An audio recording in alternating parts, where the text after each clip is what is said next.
whispered in the heartbeats of mothers, rocking babies to sleep beneath broken ceilings. It won't come with tanks and triggers, but with time. And the silence between two people who finally stop shouting and start listening. See, I read the Vedas in a vinyl crackle, heard Jesus in a jazz solo, Muhammad in a bass line, Lao Tzu in the echo. And they all say the same damn thing. Love is the way, fool. But we traded profits for profit, wisdom for Wi-Fi. Now we scroll past salvation just to double tap some pain. But love is original frequency. The sound before the Big Bang, the breath before the word, the amen, the say that stitched our skin in the spirit. And peace ain't passive, peace is active, peace is work. It's a turning of the other cheek even when the fist is clenched tight. It's a speaking the truth even when your throat feel like a noose. It's saying I see God in you even when I see guns on you. It's a warrior kneeling instead of swinging. It's a father crying instead of leaving. A woman forgiving herself. So no, the revolution will not be televised, but it will be lived in the late night phone calls and the drum circles and kids who still laugh in bomb zones. It will be held in your hands if your hands know how to heal. The sacred scrolls already told us love is not soft, it's the strongest shield. And peace is not weak, it's the last war we fight. And me, I'm just a griot out in the corner with a notebook full of thunder and a song that ain't finished yet. But I know this much, when it's all said and done, heaven won't ask how hard you hustle. It asks who you held, who you helped, and who you love when love one needs it. The Trilogy, I Am Not Responsible for Your Tears. The Authentic Guide to Being Happy. Copyright 2023 by Maxi Elnora. All rights reserved. No part of this book may be reproduced or used in any manner without written permission of the copyright owner, except for the use of quotations in a book review. For more information, email us at maxielnora@gmail.com. Dedication. This book is dedicated to anyone who needs to heal from the apologies that you are owed but have not received. I am sorry. Just know that you are loved, you are enough, and you deserve to be happy. Living life in full bloom. Mommy, we made it. I do not think I can write or express enough how much I love you. Your strong will and refusal to not give up is the reason I hustle hard every day. You are an example of what a strong woman looks like. Your love and dedication to your girls are why I can walk with my head held high. You are the reason no one can break me. I pray that I am making you proud. I'm glad you never gave up on me. Thank you for believing in me even when you didn't understand my visions, or they didn't make sense to anyone but me. Even when my truth hurts and made you mad, you encouraged me to keep writing. Through all of my hard-headedness, I thank God you still love me enough to push me through it. I will never be able to repay you for all you have done for me. Always know that I will forever hold us down. It's only up from here. Love always, your misunderstood middle child. Sometimes in life, we must be motivated to start, willing to heal, and be able to let it all go and simply choose ourselves if it means that we are not happy.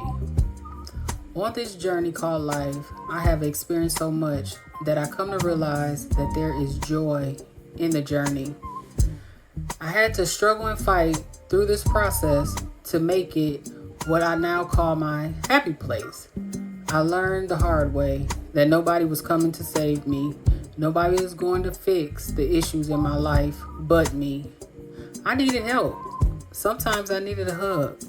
Other times I needed to be pushed beyond my comfort zone to see that my life was not my own, and to understand that I have gifts and experiences that I needed to share with the world. My story, my life, and everything in between needed to be shared for me to heal. At first, writing my story felt like I was telling all my business to strangers, but I realized I needed to be set free. Once I started the healing process, I began to open up a little more. After I opened up, it seemed like the floodgates of my heart released and poured out of me. What happened next was so unexpected. I was triggered, like super triggered. I was in a place where I was feeling all of the feels. I was pissed off at myself for starting this process. I was extra emotional, crying all the damn time. I was over it. It was rough. I was fighting with myself because I felt like people in my life needed to be cut off.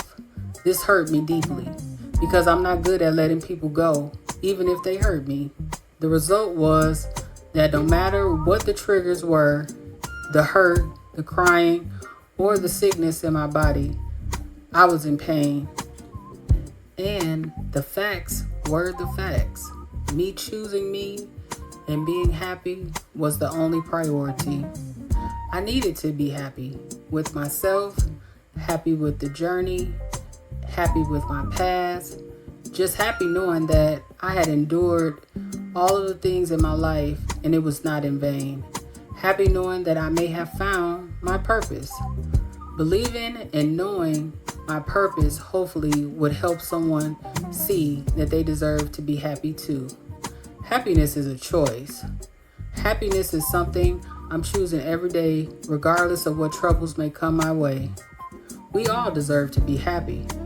We all deserve our Cinderella moment. You have slaved and suffered enough for everyone else, and this time around, it's all about you. So welcome to the Trilogy.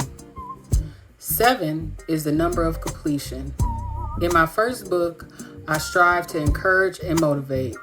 In my second book, we cried. Lord, did we cry? We grieved everything. However, we started to kick off our healing process. In my third book, it is only right that it was created to help you get to your happy place. In this book, you will go through the 7 steps to becoming happy. Listen, no one is responsible for your tears. It's up to you. Yes, I said it. It's up to you to live a fulfilled life. You are in charge of your emotions. You get to live your life how you see fit. Happiness is not something that will fall out of the sky and land in your lap. Happiness will not magically happen when your dream mate comes along and sweeps you off your feet. There is no other person that will make you happy if happiness isn't already dwelling inside of you. So move in a little closer and bring me to your ear so you can catch this loud and clear. Not a single soul is responsible for making you happy. Being happy is a job that belongs to you. Being happy is always an option. It's a job you must clock into daily. It is an important life skill that you must master. You are not here to settle for mediocrity. You deserve to be happy. Strap on your best boots and let's get it out the mud. Repeat this. Through hell or high water, I am going to live the rest of my life happy. Disclaimer. Hey dreamers, the subjects discussed in this book are heavy. This book was written because the author decided that if her life story could help one person know and understand that everything in life is working out for our good, then we're doing a good job. Just know that God will give you beauty for your ashes. So breathe. And let's get comfortable being uncomfortable. Because child, Maxi tells all her business in this book.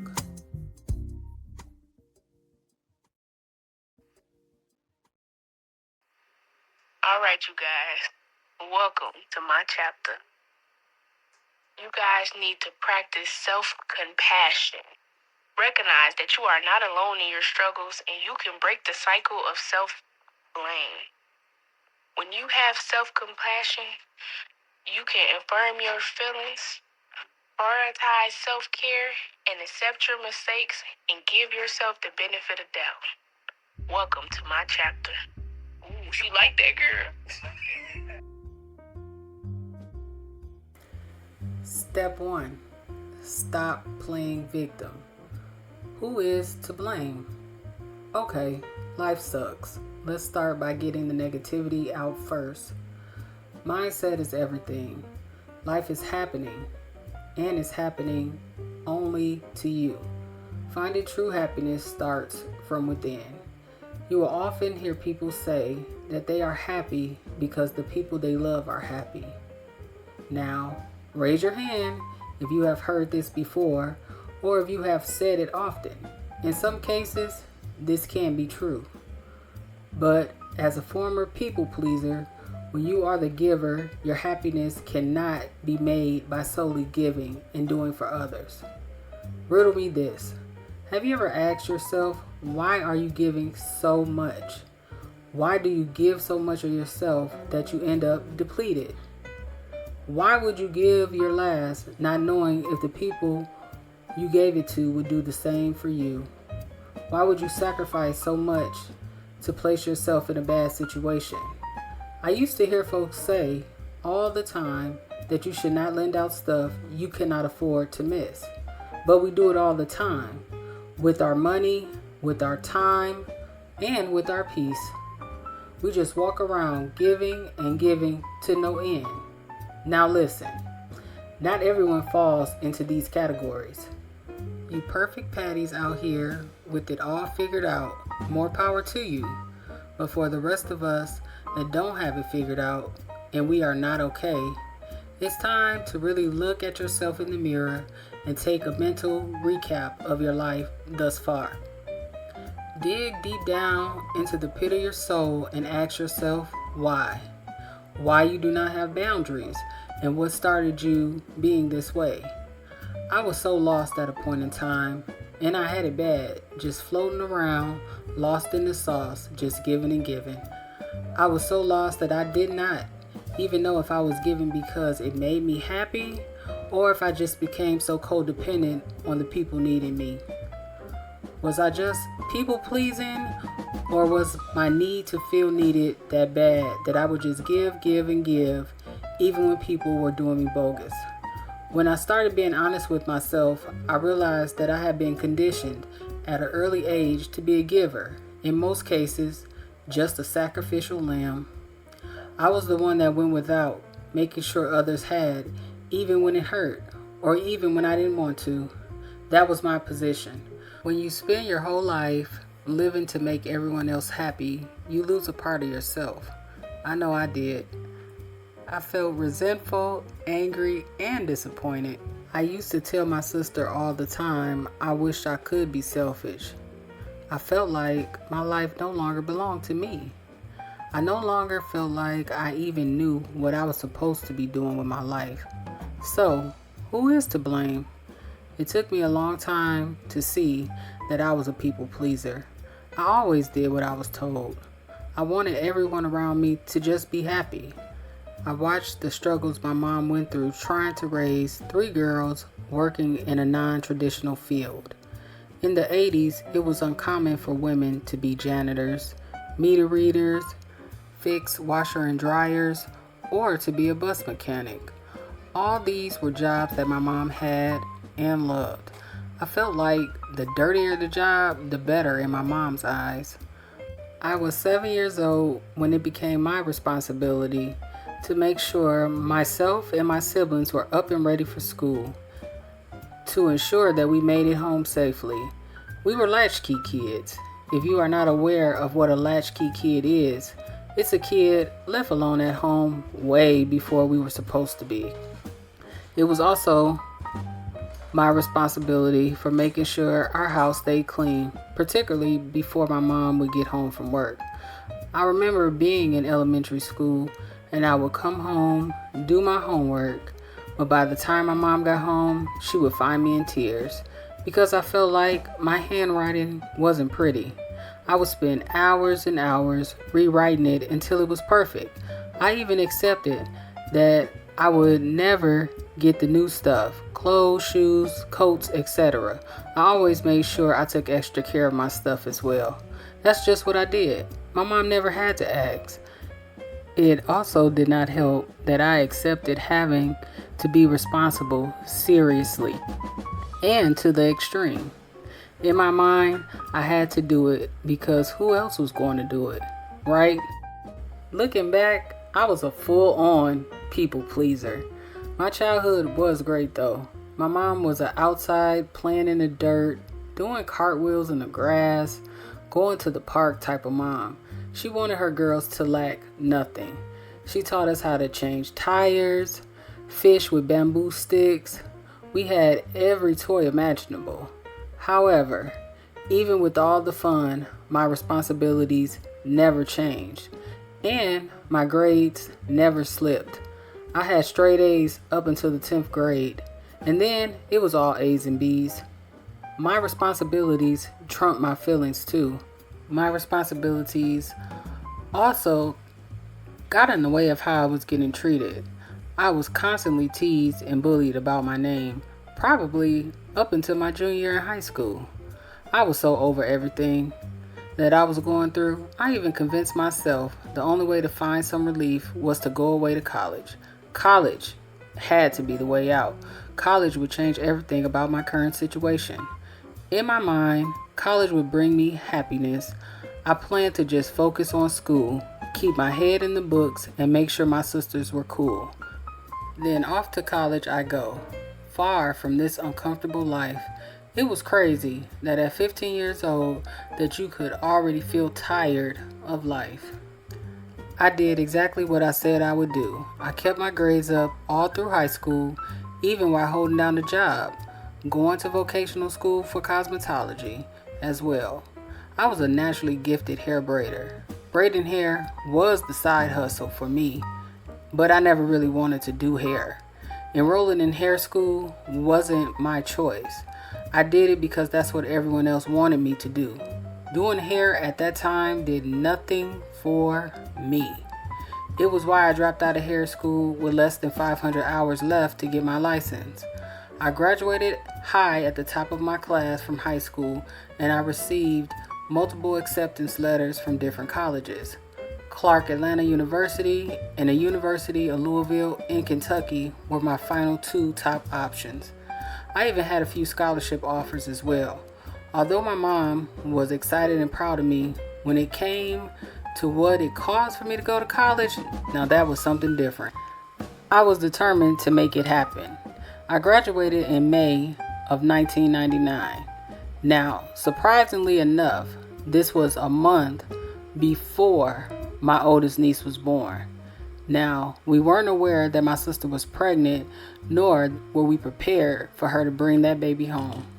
When we finally made it to the hospital to meet my niece, we were all in shock because not only had my niece been a surprise, but the same week my great-grandmother on my father's side had passed away.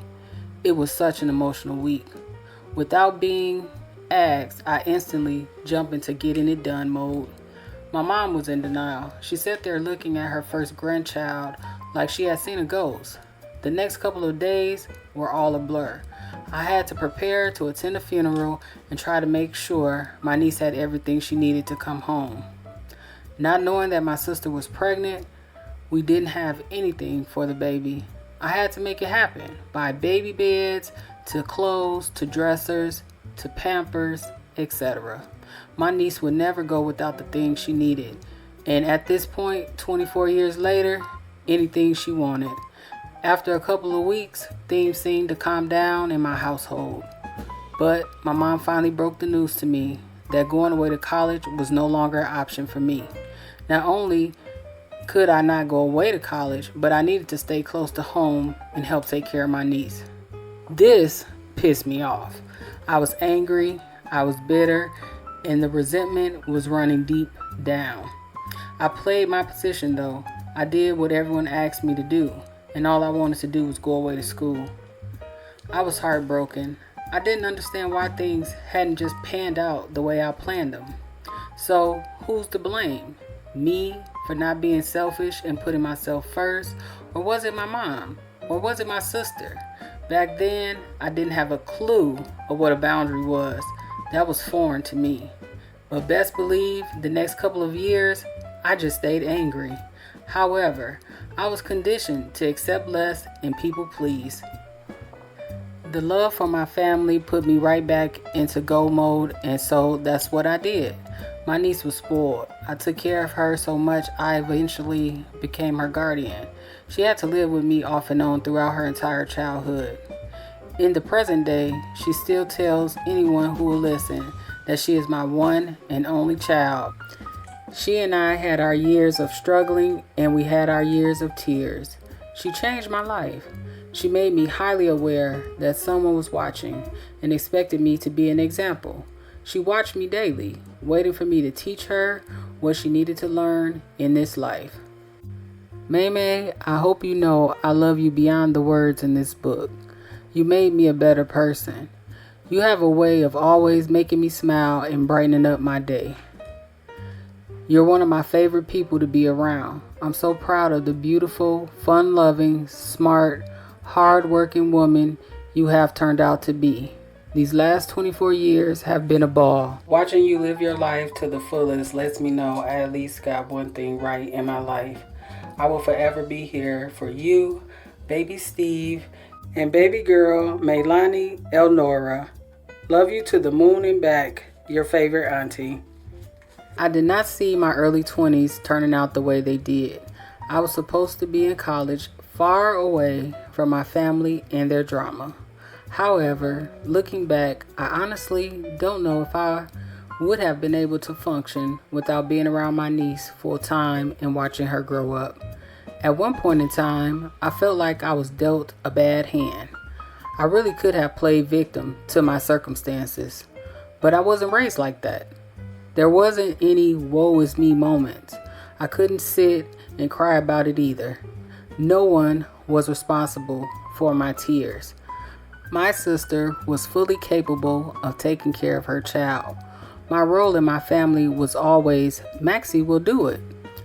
I allowed the people around me to be solely dependent upon me, even if they didn't need me. It has taken me 20 years to unlearn those bad habits. Again, who's to blame? The answer is so clear to me now. And the answer is no one. You can play the victim and think somebody or something will save you. When you are unaware of what a boundary is and why you need them in your life, it tends to happen. You simply must give yourself some grace. Parenting does not come with the handbook. My mom apologized years later. She told me that it was a mistake to not send me away to college. When you don't know what you don't know, life is about lessons. Your parents are just humans winging it. My mom was the only one trying to make it happen day to day. I recently started asking my friends and family what they think they would be doing in their 40s. A lot of them answered, I never thought that far ahead. Now that we're all in our 40s, we know our lives are supposed to be better than what it is. I always wanted to go away to college, but I never had a clear career path. When I started college locally, I enrolled in school for accounting.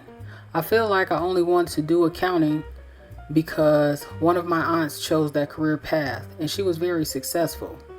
I had a love for numbers, but having a job in finance, sitting at a desk inside a cubicle, made me realize I couldn't imagine doing that for 20 years, especially in corporate America. Now, I know that to be happy, I need to revisit some of my different dreams because it's not going to be a cut and dry situation.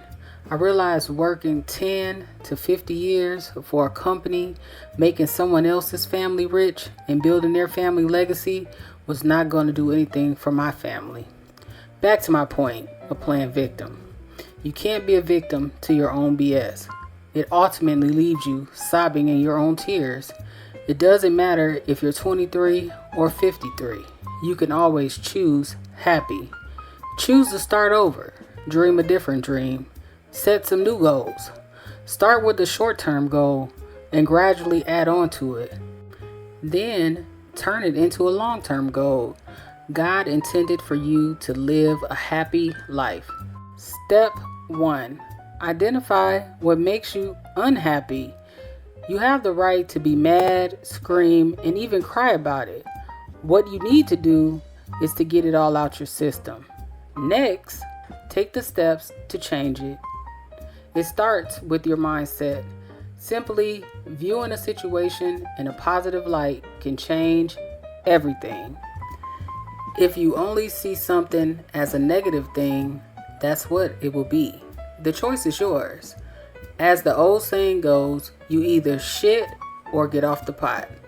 I've taken this to mean that you either let it go and choose happy, or shut up and stop complaining about it and just be unhappy. The only person you will have to blame is you. When one believes in themselves, one doesn't try to convince others.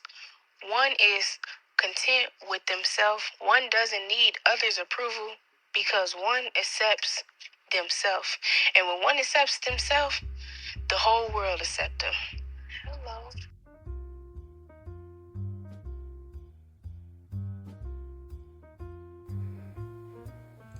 Step 2. Choose life. There is always something to live for. Your life is valuable, no matter how rough it gets. Lately, whether it's via TV, radio, podcast, or social media, it's always something constantly trending regarding mental health. Mental health has become the forefront of a lot of conversations. Growing up, mental health was frowned upon. The answer to mental health was, "You're crazy." Nobody bothered to dig into what you were really going through or even bothered to ask. They just labeled you crazy. Many people nowadays are taking mental health more seriously, which is amazing. A lot of my childhood trauma came from not being protected. I felt that as a parent, your number one job and priority is to protect your kids from harm. However, when it came to me, that was not the case. I would get triggered easily, and when something got under my skin, I would lose my mind. When it came to my dad's side of the family, my mom would allow outside people to talk about me or judge my character. She would not defend me when they would tell a lie about me or even talk bad about me. I was told the reason she never defended me was because they did that to everyone else. So it shouldn't have been a big deal. But to me, it definitely was. When I was younger, I was labeled as an angry, stuck-up, nonchalant, or simply mean child. I began to label myself as a misunderstood mean girl. Once I did that work on myself, I understood what mental health was. I was finally able to put a word with all the emotions that I was feeling. I was not crazy. People would have labeled me depressed, had anxiety, even sometimes suicidal. The first time I ever thought about that, I was in the 5th grade. Now hold, there is a whole chapter dedicated to this traumatic experience. But that experience made me feel a little worthless. It made me believe that my life didn't mean much, not to me or to anyone else. I had another brush with those, we'll say thoughts, when I was laid off from a job that I had been employed with for 5 years. I had no clue what I was going to do next. I had worked so many jobs in my life before I got that job, and I was finally happy. I realized I had found a job that I was not only good at, but I loved. It was my first real job in corporate America. I recall sitting on the couch with one of my childhood friends, telling her that I was having those thoughts.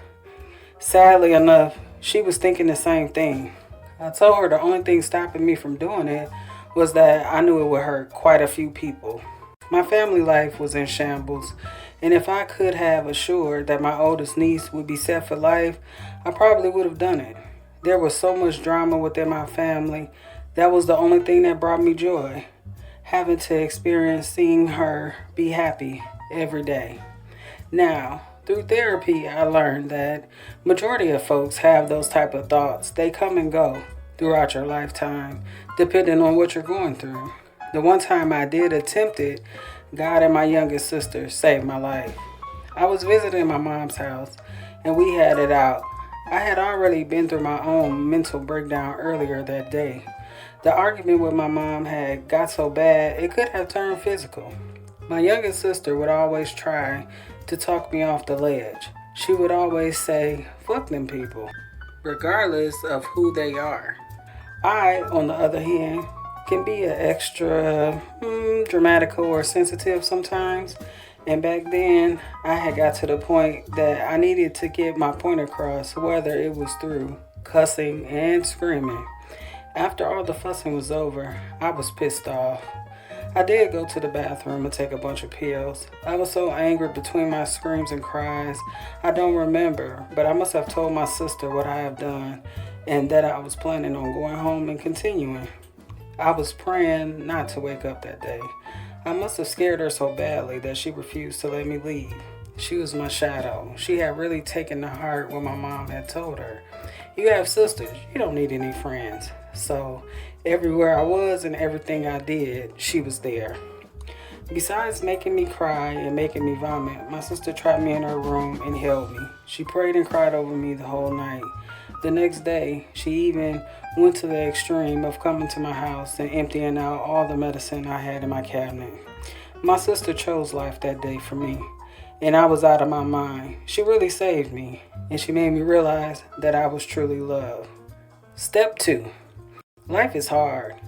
Loving yourself and valuing life sometimes can be overwhelming. You must love yourself, like really, really love yourself. Hell, you must overlove yourself. You must love yourself enough to get the help. You must put 10 times as much effort into working on your inside the same way that people do their outside. The same effort you put into making yourself look good on the outside, you have to do that as well to make yourself feel good on the inside. You cannot fake your happiness through this thing called life. It makes absolutely no sense to be extra cute on the outside and rotten as hell on the inside. I know everyone's journey is different. Whether you're en route to therapy, use medication, or just simply prayer, loving yourself wholeheartedly is always the goal. When I found my happy place, I learned to love and accept every flaw, including the pieces of gray hair growing around the edges of my head, down to my second toe, which happens to be longer than the big toe. I know it sounds crazy, but I used to be self-conscious about that too, because people will tease you about anything. People will find anything to make you feel bad when they are not happy with themselves. This road to happiness is not an easy process. With no straight path, you must put in a lot of work. Throughout this process, getting the help I needed allowed me to become aware of all of my triggers.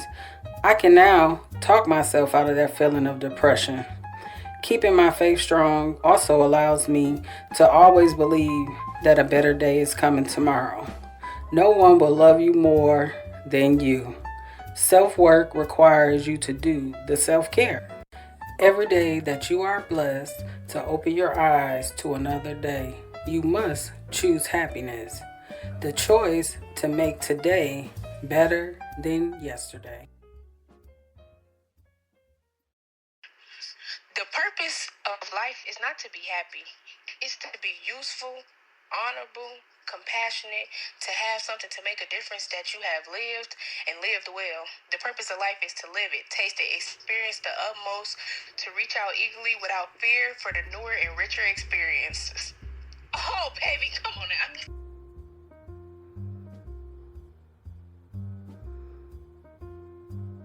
Step 3.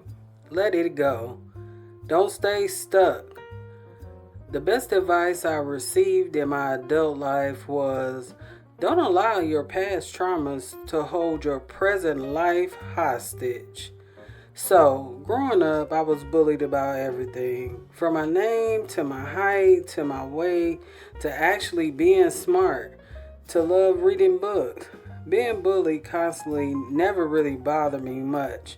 But when it came to repeatedly getting teased about my name, I would lose it.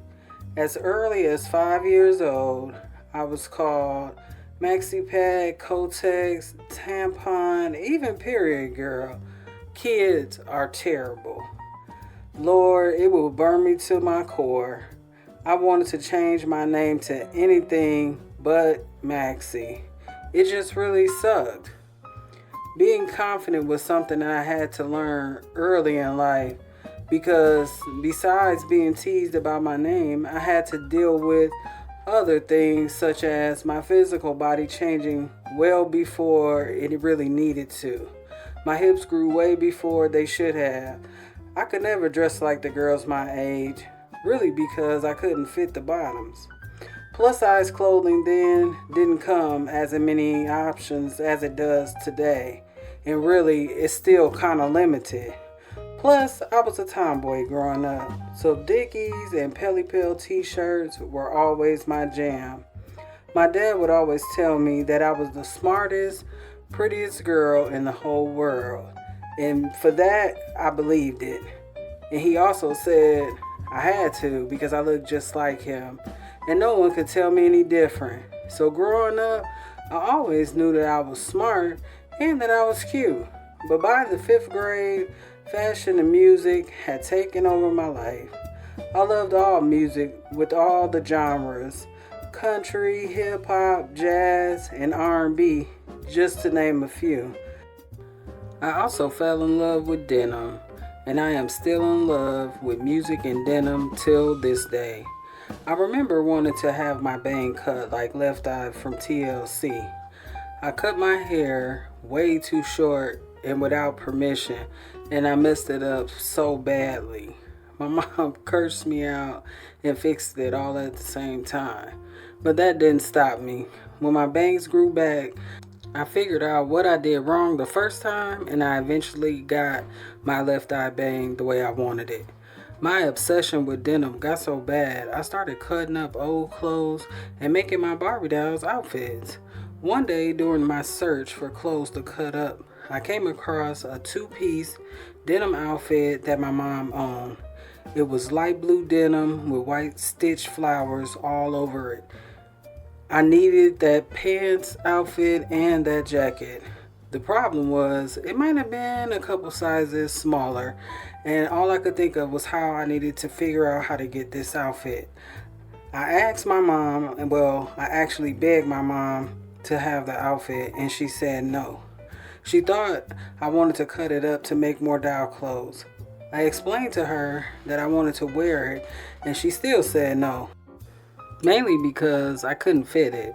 I was finally able to convince my mom, bet her that if I could get into the outfit, that she could just let me have it. Me being me, I loved a good, friendly competition. And best believe I won that outfit. I was super excited about winning the outfit, but the excitement was short-lived. I always shared a room with my youngest sister, actually my whole life. And normally, I would always sleep in my room, but this particular day, I fell asleep in the living room. My youngest sister never allowed me to do anything alone. That's because she cared nothing about my obsession with fashion or music for that part. She wanted nothing to do with staying up all night recording music videos on VHS tapes. Back then, the music videos only came on late at night. So in between me running back and forth to our bedroom, recording songs off the radio, and living in the living room trying to record music videos, I must have fell asleep on the couch. I was awakened by a grown man on top of me, pinning me down and covering my mouth, making it hard to breathe, trying to rape me. I went into shock. I froze for what seemed like forever. Then I snapped out of it and began fighting for my life. I was trying hard to swing and punch and kick until I was able to break free. Unfucking believable. I just couldn't believe it. I ran down the hallway to my bedroom and locked the door. A couple days later, the same person tried to trap me in a corner in the kitchen. They told me that they were drunk that night. No apologies, just excuses. So I grabbed a knife, and just in case he was going to try something else again, I wasn't going to freeze up this time, and he was going to lose his life if he tried something. From that day forward, I was never caught slipping, in my mind anyway. I was never anywhere in that house alone, and never let my siblings be either. Sleeping was no longer an option for me.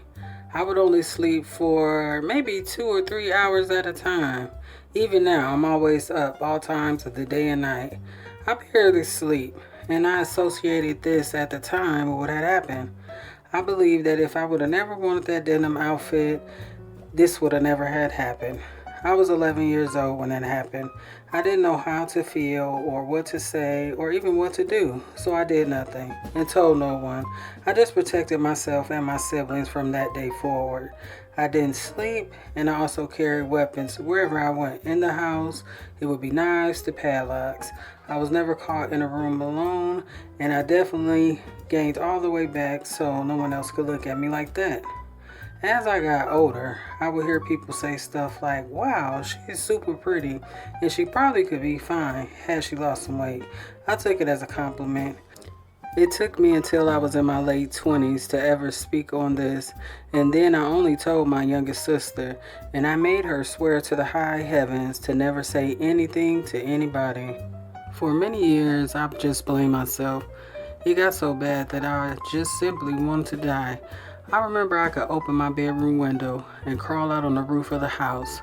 I would climb out of that window and just sit on the roof many a night. Sometimes I would lay on the roof with my eyes closed and imagine just falling and ending it all. Other nights, I would just stare at the sky and ask God why. But for whatever reason, no matter the night, anytime I would be laying there with my eyes closed, my youngest sister would come busting in our room, yelling at me. She would come to that window and yell, "Maxi, get your crazy ass off that roof." I thank God for her daily. Without her, plus God sparing my life and restoring my peace with all the purpose, I probably wouldn't be here. Honestly, this whole book came to life because I was told my abuser died. For whatever reason, hearing this name triggered me and triggered me bad. I couldn't understand why I felt nothing. I told myself that if I'm getting this triggered, I am not fully healed from that situation. And that pissed me off. Like, it pissed me off real bad because in my mind and through therapy, I had did the work already. When I first started writing this book, I wanted to completely delete this whole chapter. And if I'm being honest, as I'm recording now, I didn't want to read it either. But I had to figure out how to get it all out. But clearly the story had to be told. I needed to be released from all the trauma in my life. I no longer wanted to be held hostage to something that wasn't my fault. I wanted freedom from that. I wanted to be set free. Step 3. Your past is exactly what it is. Your past. No more allowing people to throw it up in your face. No more being ashamed. No more covering up and sugarcoating stuff to spare other people's feelings. Simply let it go. Let it go and go live a happy life. To my sissy poo, our daily talks and your constant everyday harassment my entire life has been the push I needed to live. I love you more than those baby ghosts you send me every day on TikTok. Although there have been times you may have felt I didn't want you around or following me and copying everything I do, just know that you're the best shadow a girl could ask for. If I had the option to pick someone else as a sister, I definitely wouldn't. I would pick you a million times, again and again. You are my real life guardian angel, your bestie and twin. This chapter is for inspiration. This chapter is for you to feel renewed. Sometimes you just gotta keep it KIM. You just gotta keep it moving. You gotta inhale the good shit and exhale the bullshit. Step 5. Acceptance. All my babies. Choosing happy every day is tough. To think that you will wake up happy every day and everything will be sunshines and rainbows with glitter on them is absurd. We never know what the day will bring our way, let alone what will happen that may negatively affect our moods. That's why waking up and choosing happy is a conscious decision that we must make every day. You must find that positivity in every situation. I had the pleasure of being a bonus parent and a godparent for the last 24 years. I have 3 nieces, 1 nephew, 5 godkids, as well as a godniece and a nephew, and a brand new niece on the way currently as I'm recording this book. Also, a handful of other kids call me auntie because I'm a part of their lives too, in some form or fashion. I've always loved kids. I used to say I wanted about 6 kids. I thought the thought of having a really big family was great. I used to babysit all my little cousins. I also worked as a camp counselor in the summertime too. I would often say when I retired, I would go back to the school system and become a kindergarten teacher. At one point, I was even taking classes to become a director of a daycare facility. This is how much I loved being around kids and how much I loved kids and wanted to have them for myself. Sometimes we must just accept that some things just isn't in our cards. Growing up, I always had difficulties with my menstrual period. As a teenager, I always had really bad cramps. It would get so bad that sometimes I was unable to move, and on top of all that, my periods were really heavy. I would be curled up on the floor, rocking back and forth, popping Tylenol like they were Tic Tacs, and holding a heating pad to my stomach. I used to feel like I was being punished because I had 2 other sisters and they never had those issues. As I got older and I would talk to my other female family members, I learned a lot. I learned that many of us had similar or more severe issues, and they all had to have surgeries. When I had conversations with my aunts as well as my mother, some of them had even full-on hysterectomies by the age of 40 years old. By the time I was 20, I had to see a specialist. I was told that they had found a cyst in my uterus and that it had to be removed, and it had to be tested for cancer too. Next, my OBGYN found out that I was severely anemic, and he placed me on iron pills plus birth control to try to fix my situation. But nothing worked. The iron pills messed up my stomach, and the birth control made my periods worse. One incident I recall, I bled for 9 whole weeks straight.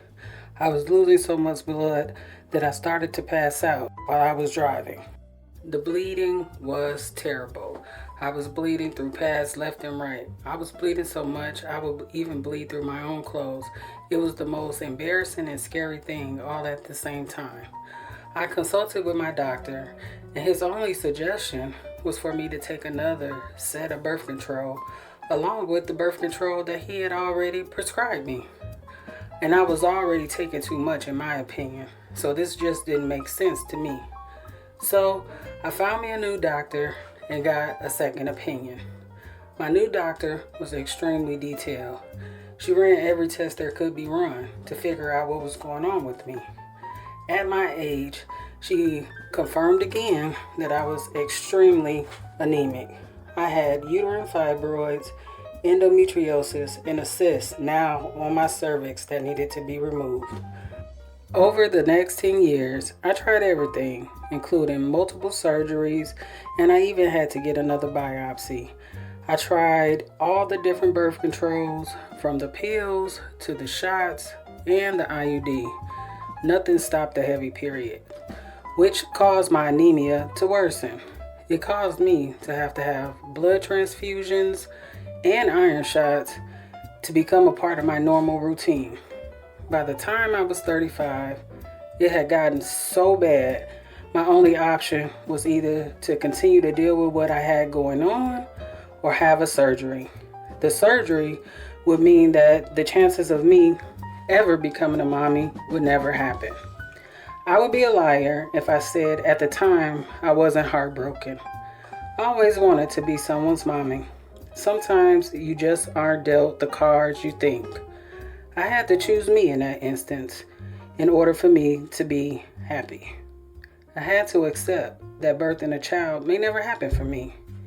It took me a long while at that, to realize that I would just have to settle for being someone's fine stepmom, auntie, and godmother.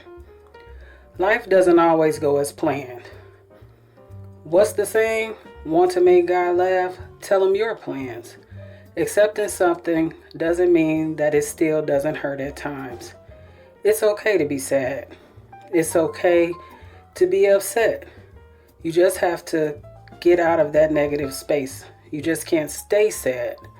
I still really love kids. I'm still one of those people who sees a newborn and still wants to hold them close to your chest. Step 5. You have to accept the cards that you are dealt. I'm just playing the cards of my life that were dealt to me. I'm still choosing happy. And hopefully, throughout my writings, my books, author talks, school speaking engagements, I can reach and help someone. If I could just do that, I would be able to tell myself, job well done. I love all my babies. I hope they know how much they mean to me. I wouldn't be the person I am today without them. You guys keep me on my toes. I am so proud of y'all. I love the people that you guys are turning out to be. And I am truly blessed to be a part of your lives. I love y'all beyond this life.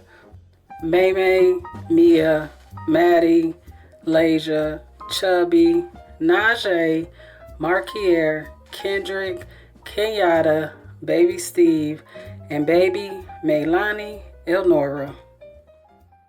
Sweet baby Jesus. 8-pound, 8-ounce sweet baby Jesus. I know that's sometimes what y'all would want to say when you find yourself in certain situations. But sometimes you got to be set down before you can be let loose. To restart and refresh. Enjoy this chapter. Step 4. Restart, reset, release. Lord, I'm locked up. In life, you can be afraid to start over. Because if you are not careful, you will be forced to sit down. When that happens, the recovery is so much harder. I am a giver. I've been giving and giving my whole life. I believe that giving is my superpower. When you continue to give and give more of yourself, you can end up giving up so much that you have nothing left for yourself. As for me, I'm so hard-headed. I will continue to push myself beyond my limits. My sit-down moments used to be me falling ill all the time. I would end up in the hospital.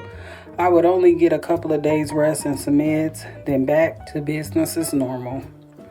For the last 4 years, I've had this horrible ringing in my left ear. It has caused me to lose my hearing. Some days it's so loud that it's causing me to have migraine headaches on a daily. I'm aware that sometimes you must push through the pain. I currently have carpal tunnel in my right hand.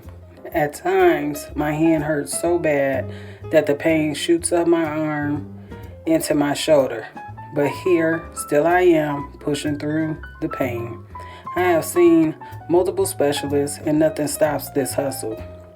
When I do get those sit-down moments, baby, please, the world stops, LOL. In life, you need to try a bunch of different things to see what you like, to see what you're good at. However, this mindset has also contributed to me quitting and getting fired from multiple jobs.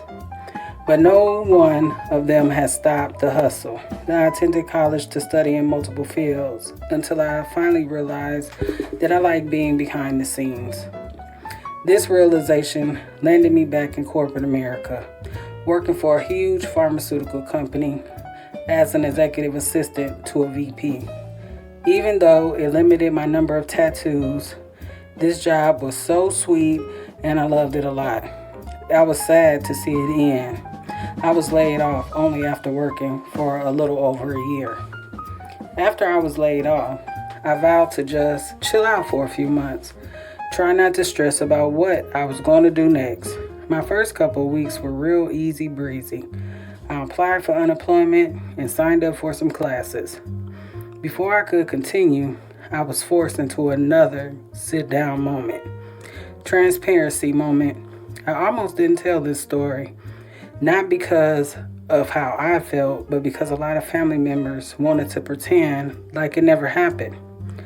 But the truth of the matter is this: it didn't happen to them, it happened to me. It's a part of my release. This is why I am able to rest and restart. Remember this: never let anyone else's fear, shame, or even their disappointment stall your healing. Never allow anyone to silence you or steal your voice for any reason. So, I was off work, maxing and relaxing, and it was starting to warm up outside. Plus, concerts were popping off everywhere. Me and a few of my friends decided we were going to drive to Wisconsin to see Future and Rico Love in concert. We definitely had a ball that day. A couple of days later, I was cleaning my car out and I noticed that the guy my friend was currently seeing had left his bottle of cologne in my car. I reached out to my friend and I let her know that I had it. She stated that she was already in my area and she would swing by and pick it up.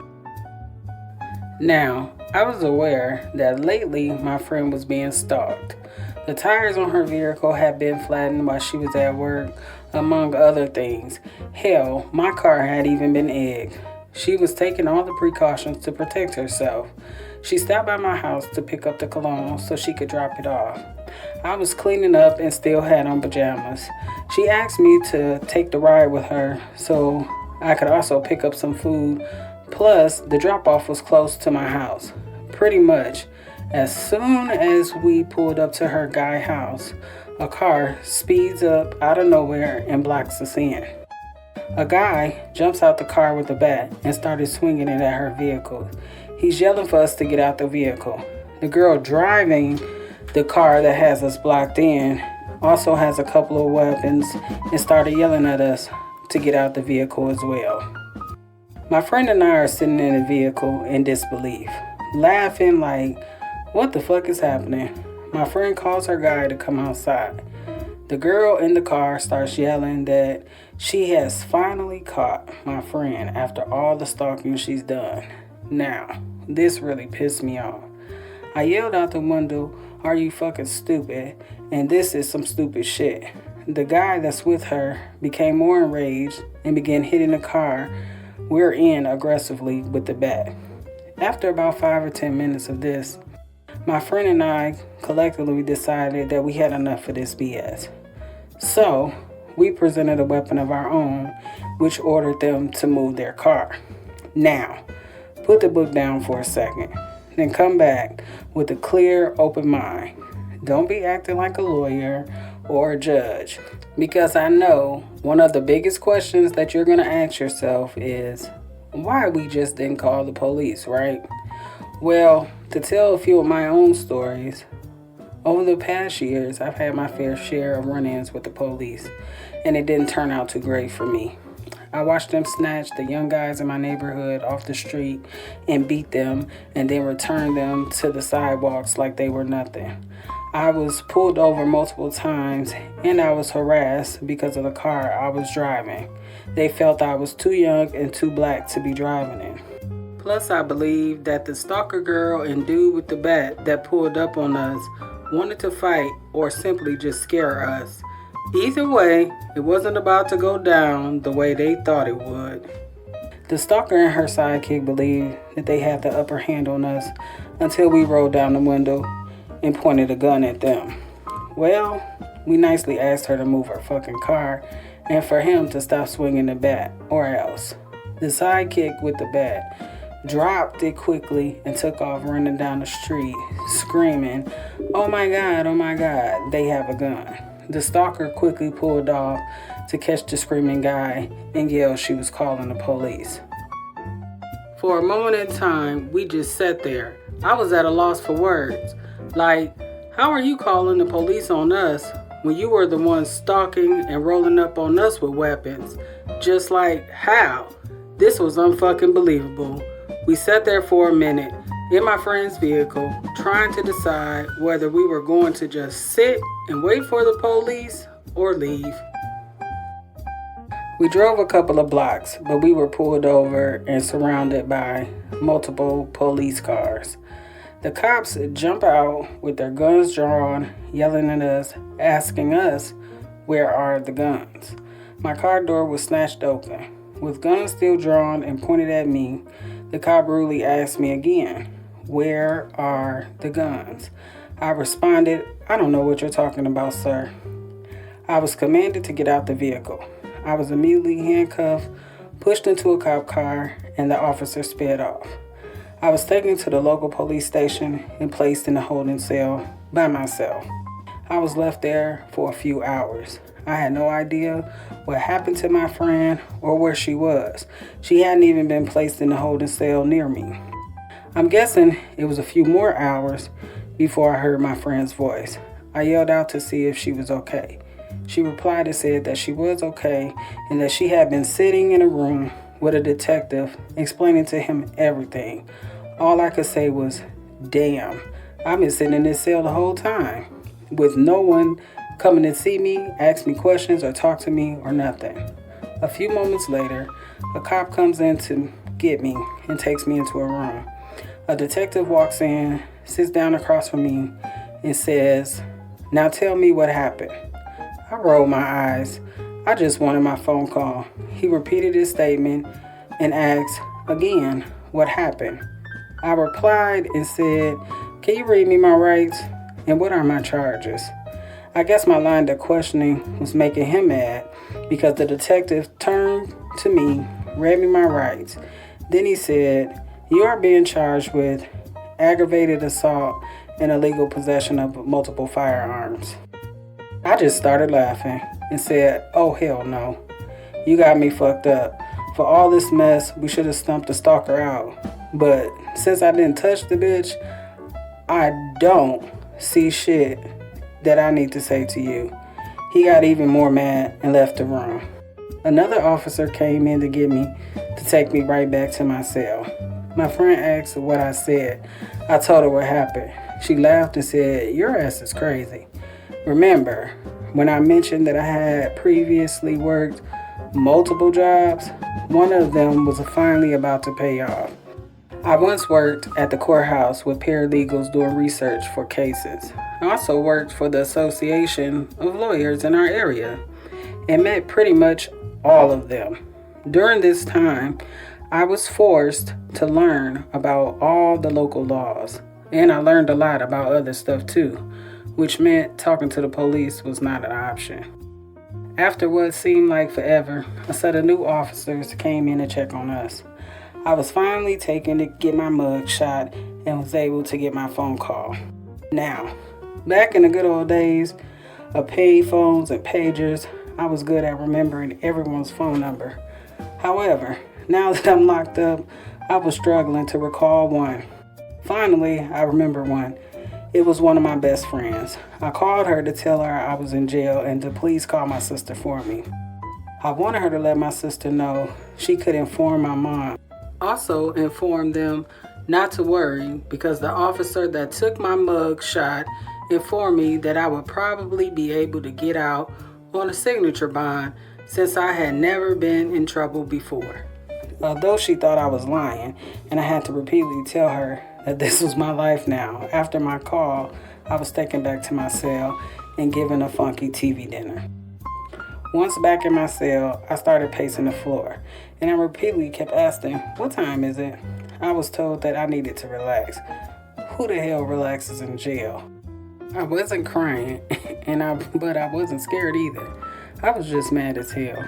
Thinking about the charges, I knew they had been trumped up.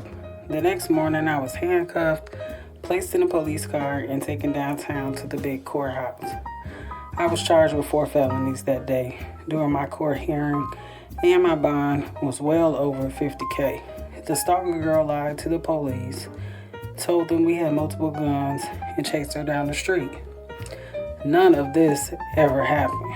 She never showed up for court either, nor did she even press charges. She just kicked off a whole lot of drama and tried to ruin our lives for no reason. Although she didn't show up to court or even press charges, the state decided to pick the case up anyway because it was a case they thought they could win. After court, I was placed in a holding cell again. My friend and I spoke briefly regarding her grandmother stepping up to pay my bond to get me out, but I told her no. I did not want to be in debt for bond money and figured I could get a lawyer and get out. After a while, it seemed like they forgot all about me in that cell. I could hear multiple people being taken to use the phone and given food.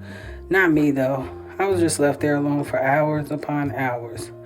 I was finally escorted to get another mugshot, and I was able to make my phone call. It was the beginning of the nightmare. It was now nighttime, and by then that pissed me off because I had been at court at 9 a.m. and it was already past 7 p.m. I tried calling my sister, even my mom. Once I got them on the phone, they were freaking out so bad, they got on my nerves, so I just hung up. I was thankful that I was allowed to sit in the lobby area rather than go back to the holding cell. It was clear to me that now I was going to be booked and taken to another cell on the floor. I just sat there staring at the floor. Once I was booked, I was taken through a door to a room, told to strip fully naked, and then I was told to bend over and cough. All the degrading things that one might see happen on TV happened to me. I was given my new outfit and taken to my cell. I was placed in the cell alone again. It didn't hit me that I was in jail until the next morning. To add fuel to the fire, a custodian came in to wake me up so I could mop my dirty floor with a dirty mop. To top it off, I also received a visit from a social worker. I was sitting there starting to get a headache because I refused to drink the water. Now, don't get me wrong, everybody needs to drink water, but I wasn't drinking water from a sink that was connected to a toilet. Something about that just didn't sit right with me. Plus, I decided not to eat the food either. In my mind, everyone, and I do mean everyone, had me messed up. Even this social worker. In my cell, she started to ask me a series of questions, mostly about mental health, and if I had people on the outside that loved me. Somewhere in the middle of all her questioning, I just immediately blurted out, "Damn, I'm locked up for real. Really, I'm in jail." The social worker looked at me strangely and finished her line of questioning, and then left me sitting there on that metal bed with the itchy cover. The next couple of days felt like a nightmare. It actually was. I remained mad at my family because they weren't listening to me, and I continued to call, and they'll make me mad, and then I'll hang up on them. The reason I was hanging up on them was because they were still freaking out and making things all about them. They were too much in their feelings and doing what they wanted to do. They were acting like it was them that was locked up, not me. But after about a week of not eating and not talking to my family, I had to realize that I was set down for a reason. And the reason had nothing to do with what I was going through or the way things were going. I spent my whole life running around like a chicken with my head cut off, going and going, over and beyond for others. And all I needed in this moment was for people to listen to me. I also realized that I was not listening to them either. It was my anger that had me sitting in jail for a little over a month.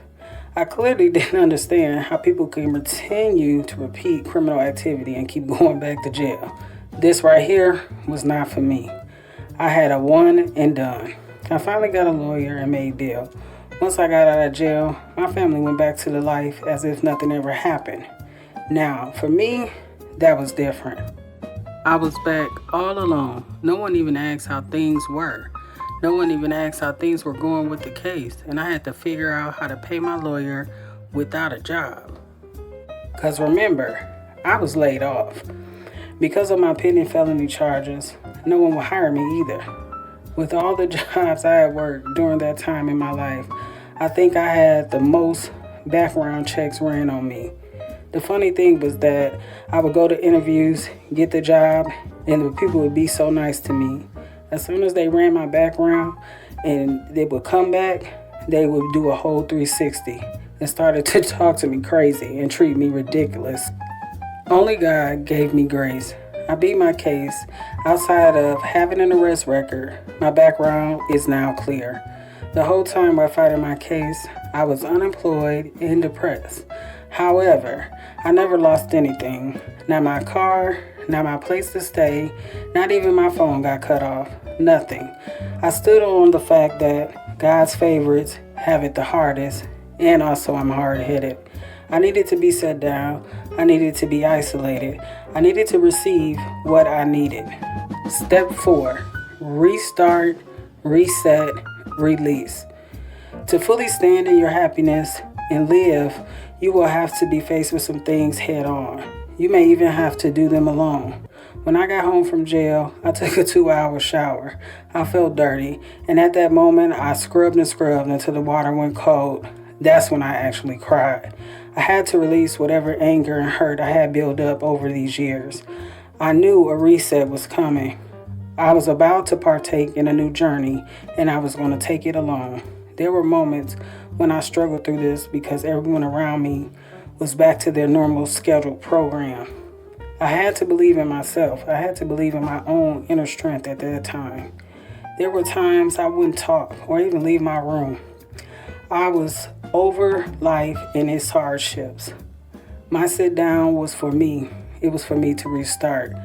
I was giving away more of myself to others than they were ever given to me, and that needed to stop.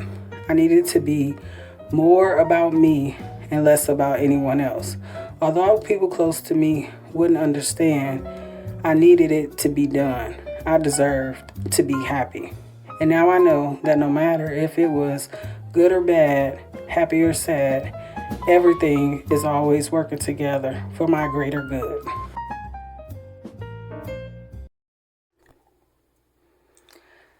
Happiness, by definition, is the state of happy.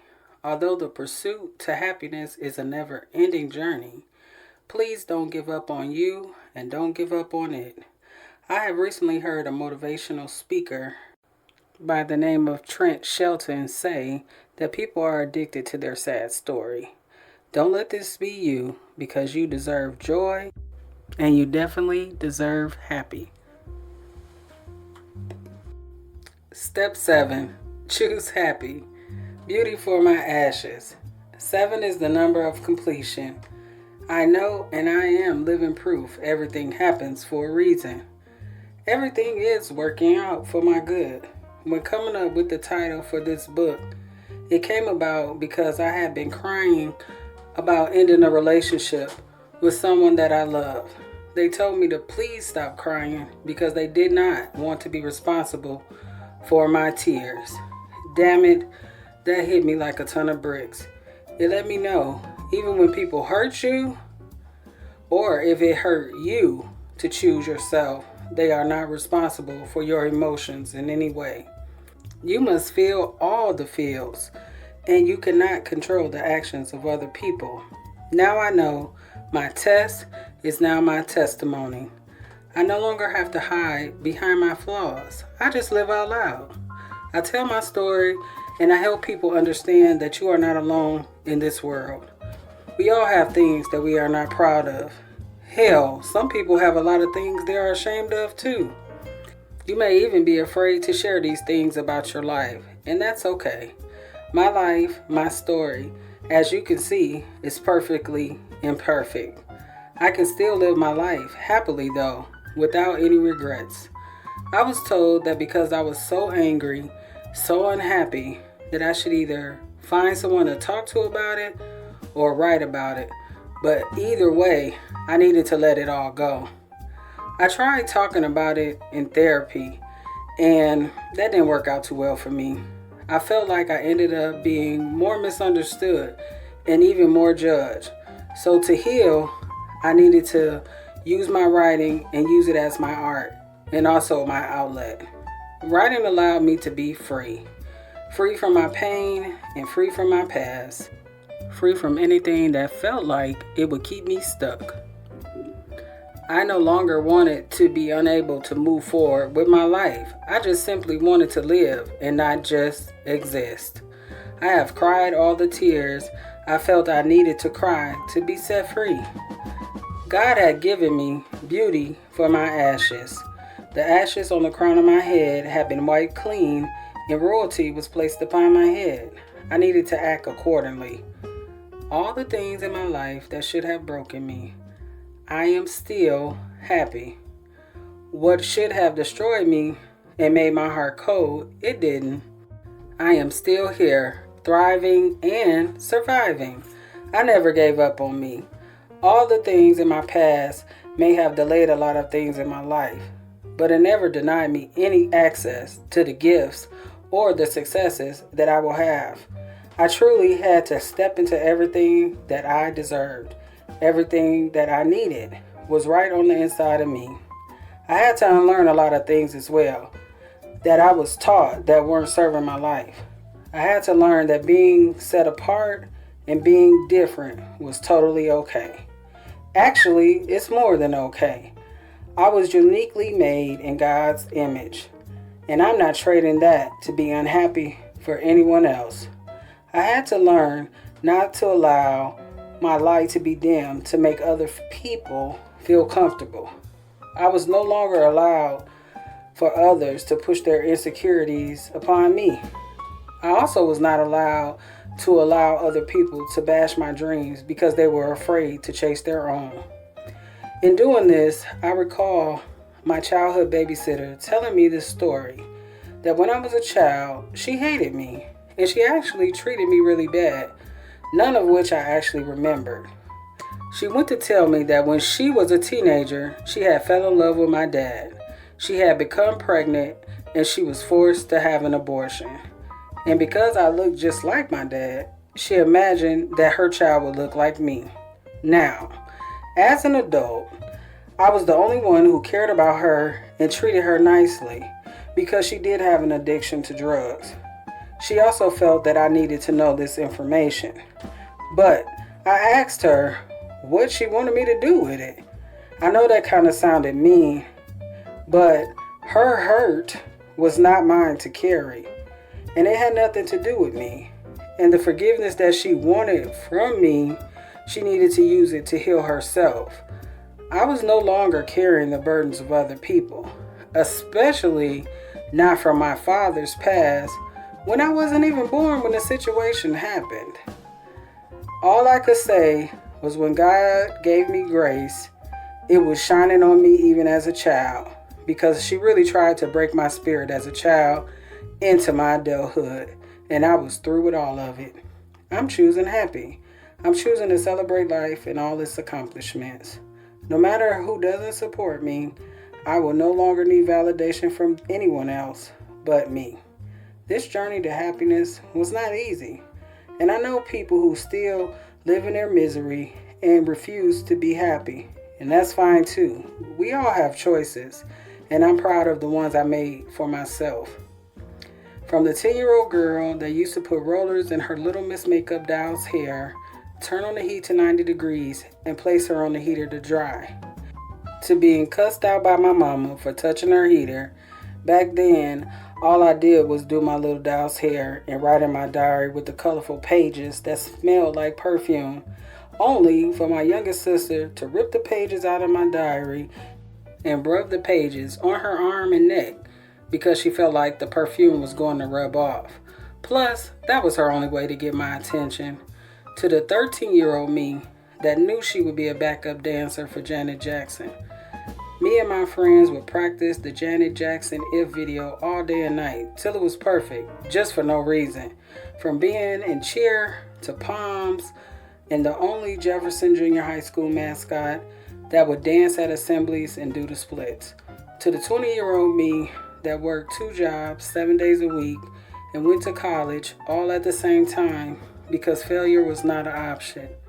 And my only niece at the time depended on me to be great. To the 30-year-old me that realized I was doing myself a disservice by not taking care of myself, knowing that mental health is extremely important, knowing that just simply going numb to life situations doesn't do anything but hurt me. I recently found out that my grandmother on my mom's side of the family had a mental breakdown that caused her to be hospitalized for a whole entire year.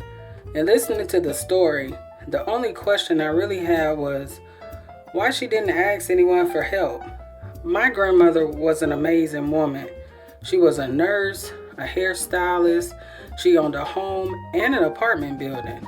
She was so strong, but something in her wouldn't allow her to ask for help, and it made her be forced to sit down. It made me realize that we are not meant to do this thing called life alone. I recently got a business coach, and although I wasn't trusting in people, I told her that I was taking a risk on her because I believed that I was ready to elevate now, and I believed that I had taken my business as far as I could. Man, my 30s have been filled with a lot of learning lessons. Yes, lessons, no losses. Now in my 40s, I do not want anything more than just to continue to be happy, no matter what happy looks like. If it's sitting up at 3 a.m. in the morning at my desk listening to old school music, then happiness is what it is. If it is forcing my family to watch stupid comedy shows that really I only enjoy, but they know that's what's going to happen when they come to my house, that's what happiness is. Happiness will look different for everyone. Every day won't be an easy one, but it will be worth it. As long as you make choosing happy a choice. I am now on this happiness journey of becoming a New York Times best-selling author. So from this pen to God's ears, I believe it will happen. But until then, we will always continue to glow through whatever it is we're going through. Psalms 23, chapter 1 through 6. The Lord is my shepherd, I shall not want. He maketh me lie down in green pastures. He leads me beside still waters. He restores my soul. He leads me in the path of the righteous for his name's sake. Though I walk through the valley of the shadow of death, I will fear no evil. Thou art with me, thy rod and thy staff, they comfort me. He prepares a table before me in the presence of my enemies. He anoints my head with oil, and my cup runneth over. The Trilogy. I am not responsible for your tears. The authentic guide to being happy has been written and read by Maxi E. Norman. Interlude Step 1 through 3, spoken by Malayshia Norman. Step 4 through 6, spoken by Rita Norman Wilson. Spoken word written and read by Jeremy Graham. Music created, audioed, and engineered by The Cave Studios. Producers Sean Pritchett and Jeremy Graham. All hard copies of Maxi's books can be found on Amazon.com and BarnesandNoble.com. Maxi E. Norman is a proud native of North Chicago, Illinois. She is a self-published author, broadcast media manager, and a podcaster. She's also a corporate girly. For more information on the author and to keep up with all her latest releases, follow her on Facebook at Maxi E. Norman or on Instagram and TikTok at _Maxi Elnora. You can also email her at maxielnora@gmail.com. And as always, we will continue to glow through whatever it is we are going through.